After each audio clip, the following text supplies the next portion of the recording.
Babes, welcome back to the channel, or welcome if you are new. My name's Brandy. I am the host of the Be Real Babe show, and today, you guys, it's some internet insanity time. So I have got 3 different stories from you from the interwebs, all equally insane.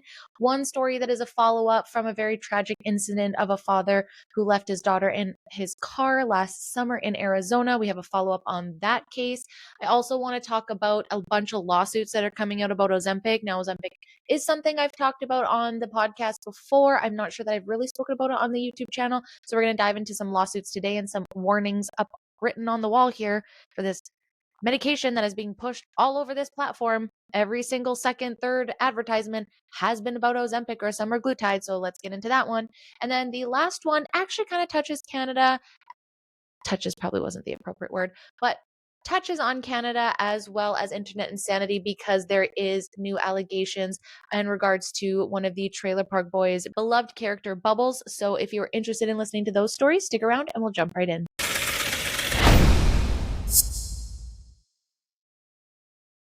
Okay, babes, as mentioned, let's start with the first story. Now, I did cover this a couple weeks ago when I talked about a father in Arizona who unfortunately left his daughter in the car, and she is no longer with us. And there was some very interesting details, so I will link that episode down below. But let's follow up on this because there is some shocking new news about this. But before I do get into it, I just want to acknowledge that I am wearing a Christmas shirt, and from here on out till the end of the year, I probably will wear a Christmas shirt every year. It is past Remembrance Day when this airs. So I think that is fair here in Canada. And you know what? Life is already bleak enough, so I'm going to wear as much festival Christmas cheer as I possibly can. Anyways, let's get into this one. So this was published on November 7th. Prosecutors criticized an Arizona father who killed himself just hours before he was set to go to jail for killing his 2-year-old daughter.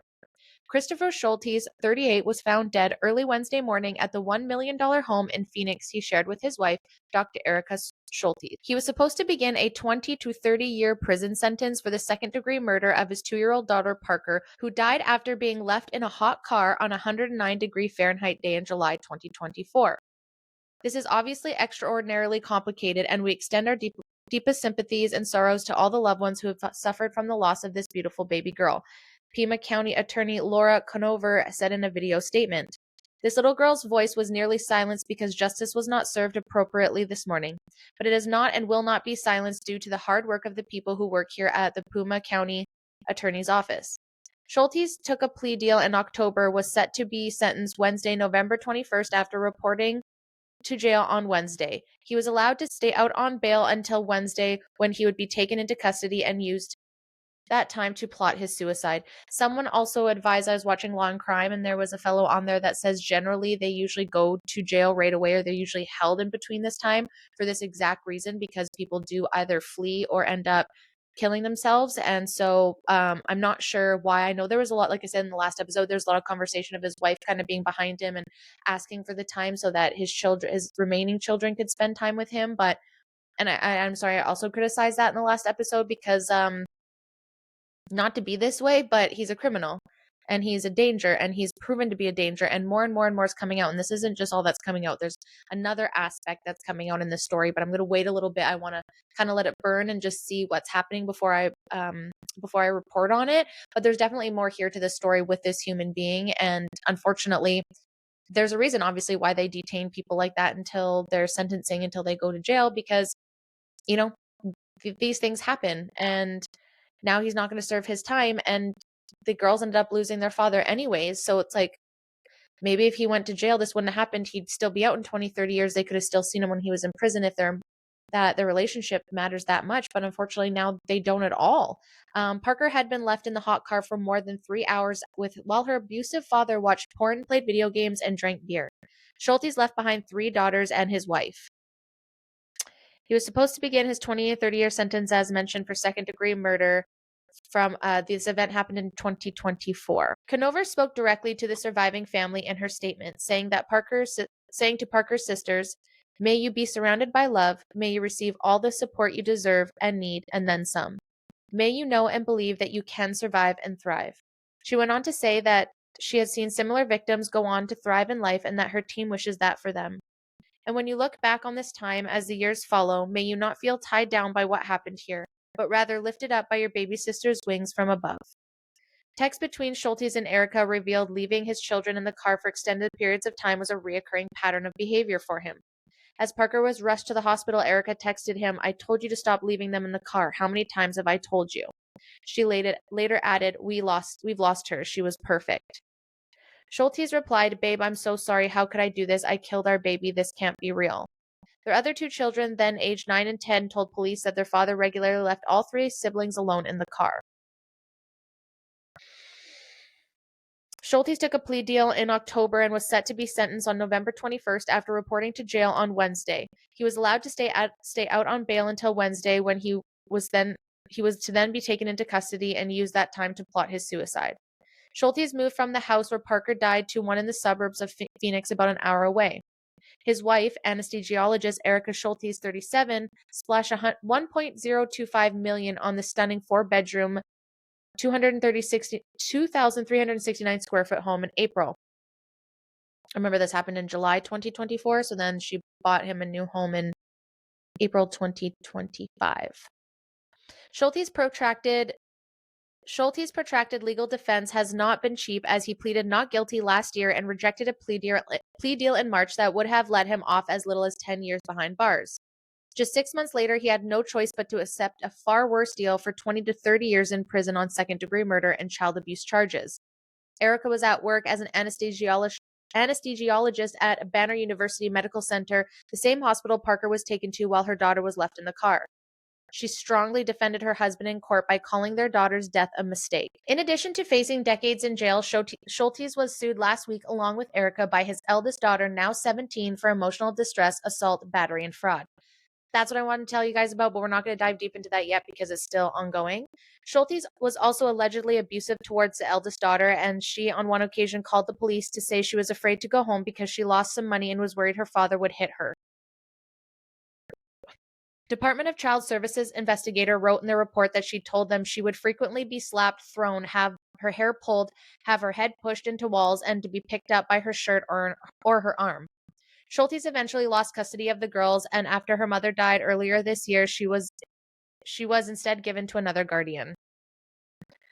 So sad, you guys. Like, I feel for them, but we'll pause on the whole lawsuit from the daughter, and I will definitely follow up with you guys on that one. I was going to follow up on his prison sentencing, but unfortunately, I guess I am, but just not in the way that I would have liked to, because I think he should have served his time. And I can understand, like, oh, I fucked up, I should have just taken the plea deal and 10 years versus 20 to 30. It's just better to tell the truth, man. Like, there's evidence. You don't think the cops aren't going to figure this out? You don't think they're not going to see these text messages? You don't think they're going to get that? Like, sometimes some people are so dense, it drives me nuts. Like, how the fuck do you think you're going to get away with this? That's kind of where I'm at. Like, take the fucking plea deal. Yeah, 10 years would have sucked, but 20 to 30, I'm not saying that maybe he wouldn't have taken his life, but 10 years, definitely a lot different than 30. You knew that this was wrong. You knew they were going to find out. This is what I just don't understand. I know you can't hear this now, but wherever you are, like, either way. So very sorry for that family. I really hope that they find peace one day. And I hope that I know he's not going to be in heaven meeting his daughter right now. I'm pretty sure he's going to be in another place. And I just really hope that all of his daughters find some peace and whatever they need out of this. I guess they're kind of saying that the 17-year-old daughter is going to turn 18 soon, and she has a daughter herself, and she was allegedly going to try and take the kids. However, they're kind of saying that might be hard because 18-year-olds to take care of all three kids might not be feasible. So we'll stay close on that. That's all alleged. Let's jump to the second story. Now, if you've been around here long enough, or you've been around the podcast, you'll probably know that I have talked about Ozempic. I think this was in season 5 or 6, and we were talking about more so off-label drugs and how it's very dangerous. And at this time, it's just when Ozempic was picking up for weight loss. And now, you guys, I swear to God, every second fucking ad on YouTube is going to be an Ozempic one. I'm sure because I'm saying it. There's one that's going to be popped up, and there's online pharmacists just handing them out to everybody. And again, this is another place where I don't believe people have informed consent. So if you have a story about any semaglutide or Ozempic, please reach out to me. I'd love to have you on the podcast because this is something, again, I want to talk about, because I don't think people are getting informed consent, but I'm going to give you a little piece of informed consent today, and we're going to talk about the lawsuits that are currently happening with Ozempic. So this is from September 2025, so I understand that this is a little bit later, but I did want to bring this up, and there is also another part to this from a law firm directly. So Ozempic lawsuit, what the experts say about reported vision loss. Recently in America, more than 1,800 lawsuits have been filed against the makers of semaglutide, including Ozempic. Ozempic has been linked to several side effects, including nausea, constipation, diarrhea, breathing, swelling, sore throats, itchy skin, and a general feeling of malaise. However, while these side effects are widely known and generally manageable, another more serious side effect has come to light, which has resulted in legal action. They claim that it can cause a rare condition called non-arteritic anterior ischemic optic neuropathy. I totally fucked that one up. NAION, which is a sudden loss of blood supply to the optic nerve. It can leave people with permanent vision loss. That ain't good. There have been several studies conducted that have found that those taking semaglutide have an increased risk of developing NAION. The Harvard study suggests that those on semaglutide may face a much higher risk than those on other medications. Even if the condition itself is uncommon, the impact for the individuals affected is devastating and it can cause permanent loss of vision, said Professor Vinay Ran tells Hello. According to optometrist Vic L. Corey, recent links to NAION are difficult to confirm, but current research is divided, and NAION itself is a rare optic nerve condition. Most vision side effects of Ozempic are temporary, and only the sugar level stabilized vision clarity does as well. Ozempic, which is being used for type 2 diabetes, sometimes results in the rapid improvement of blood sugar levels, and in diabetes, it's the quick change in sugar levels that can cause some complications such as diabetic retinopathy. So the sudden improvement can have an initial decrease in vision due to fluid built up in the retina. I'm going to butcher all these words and all these names. I'm so sorry. That's just who I am. I hope you guys know that by now. Some other effects changes in the blood sugar are changes to the natural lens in the eye, which over time develops cataracts. Diabetic patients are at a higher risk of developing cataracts at an early age. So both the rapid change in sugar and their natural high risk means that vision can change over a short period of time, he adds. So does the lawsuit hold merit? Can Ozempic be attributed fully to NAION? According to our experts, the issue is more complex. The courts will decide if patients were properly warned, but the lesson for all of us is bigger. We live in a world where people want everything on demand and often chase quick results without fully weighing up or even knowing the risks. Music to my ears. I've been saying this all the time. Like, I truly don't care what you do. And I'm sure there's going to be people in the comment section that say, oh, I know someone who did this Ozempic and this is and that's great, you guys. That's really awesome. But it doesn't mean that other people aren't going through that. And it doesn't mean that people shouldn't know the risks. And I don't understand why that's so controversial. This happens all the time. And I never understand. People say they want informed consent, but then we're like, hey, these are the risks. They're like, oh, I don't want that. That's rare. I don't want to hear about that. That never happens to people. What are you talking about? There's studies. They're written. They're warnings labels. What do you like when people argue with me? Botox. It's on the fucking. It's got a black box warning. Stop arguing with me. Sometimes, even if we know the risks, we may feel that the risk is small and it won't happen to me. Yeah.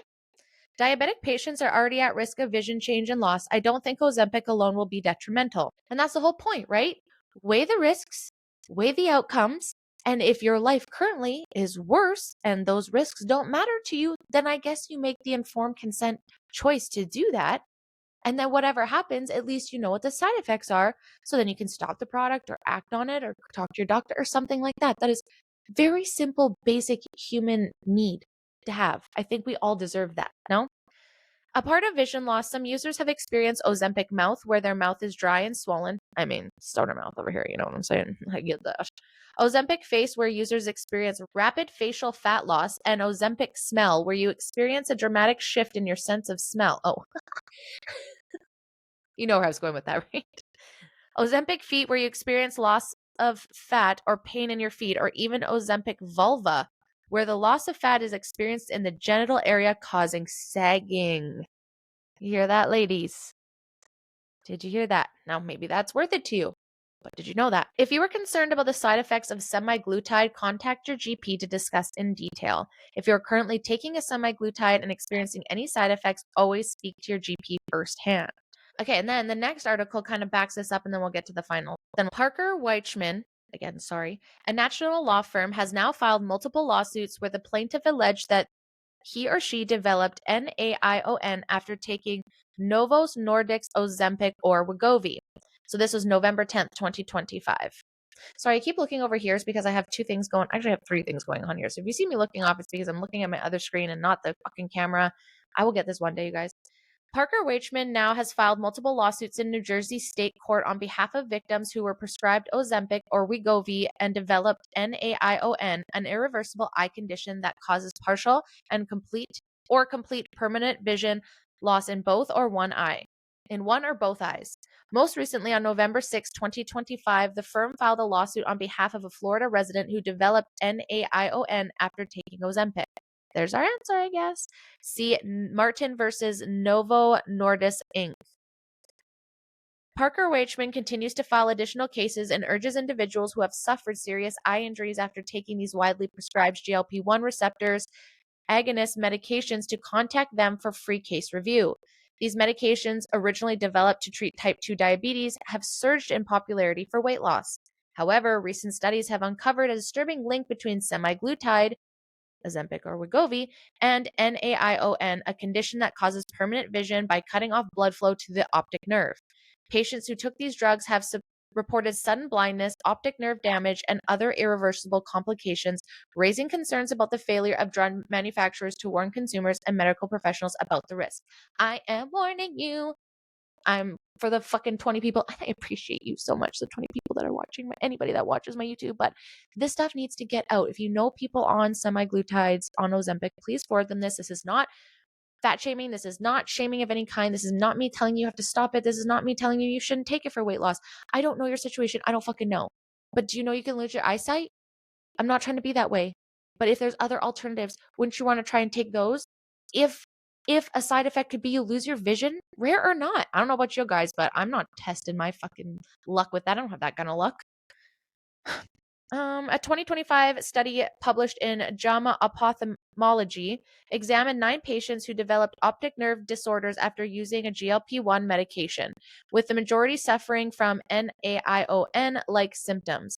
Additional research from Harvard's Mass Eye and Ear Institute found that diabetic users of semaglutide were 4 times more likely to develop this condition, while non-diabetic users taking the drug for weight loss face a 7-fold increased risk. Despite growing scientific evidence, Novo Nordisk continues to downplay the dangers associated with these medications, failing to include adequate warnings about the risks of permanent blindness. So obviously, if you are affected, you can reach out to this law firm. I save all this, you guys. So if you need this information, please go ahead and DM me, email me at theberealbabe@hotmail.com, and I can send you this information if you're in the States. I don't doubt that this will have anything to do with Canada, but maybe, I don't know, if you are suffering for it, I think it's a good idea to at least reach out to them and see, even if you can give the information that might help them in future cases. You know what I mean? I don't know what they can do for you, but I do think it's important that these things get noted so that other people know. That's why I'm trying to report it to you guys, because again, I think it's super important that people have informed consent. And it doesn't feel like in this space there is very much informed consent. Did y'all know you could get blind from this? And I'm not saying you're not taking it for your type 2 diabetes, and maybe this is for your weight loss and your life is so bad that you don't even care, and that is your decision, babes. But I just want you to do it informed, because I don't think a lot of people are. Now, getting to the last story of today. One that kind of, like I said, touches on Canada, but because of the reporting, I think touches is the wrong word, but this is a Canadian show, Canadian actor, but this is known worldwide. Most people know who the Trailer Park Boys is. So let's get into this article published on November 8th. Trailer Park Boys star Mike Smith charged with sexual assault. Mike Smith, who starred as Bubbles on the cult classic comedy series The Trailer Park Boys, has been charged with sexual assault according to the Canadian Broadcasting Corporation. I mean, we all know they're trash, but we know that this is true. And also, what is it with every single show that we watch as millennials? Why is it every single one has a molester on there? Just curious. Hollywood, what are you doing? Why are you hiding these people? According to documents filed in Nova Scotia Provincial Court obtained by the outlet, Smith was charged on October 2nd in connection with an alleged assault that took place in Dartmouth, Nova Scotia on December 30th, 2017. So those that don't know, Nova Scotia is on the east coast of Canada. So that would be more on the side of New York and whatnot. On the other side, on the east coast, I'm on the west coast. Smith's rep and lawyer did not immediately respond to Variety's request for comment. Production banner Trailer Park Boys Inc. told CBC in a statement that it was aware of the allegations concerning Mike Smith and confirmed that he has stepped away from his post as the company's managing director. We recognize how difficult an allegation of this nature is for all those involved. Out of respect for the legal process, we will not comment further on the case. Smith made up 1/3 of the leading trio behind Trailer Park Boys alongside John Paul Tremblay and Rob Wells. The mockumentary comedy first debuted in 2001 on the Canadian TV network Showcase and was picked up by Netflix in 2014. Trailer Park Boys has run for 116 episodes and spawned a number of films and spin-off series. The show follows 3 troublemaking trailer park residents, Julian Tremblay, Bubbles Smith, and Ricky Wells, who are inexplicably the subject of a documentary about their lives. Trailer Park Boys Season 13 recently wrapped production in August, set to stream on their recently launched TBP Plus streaming services.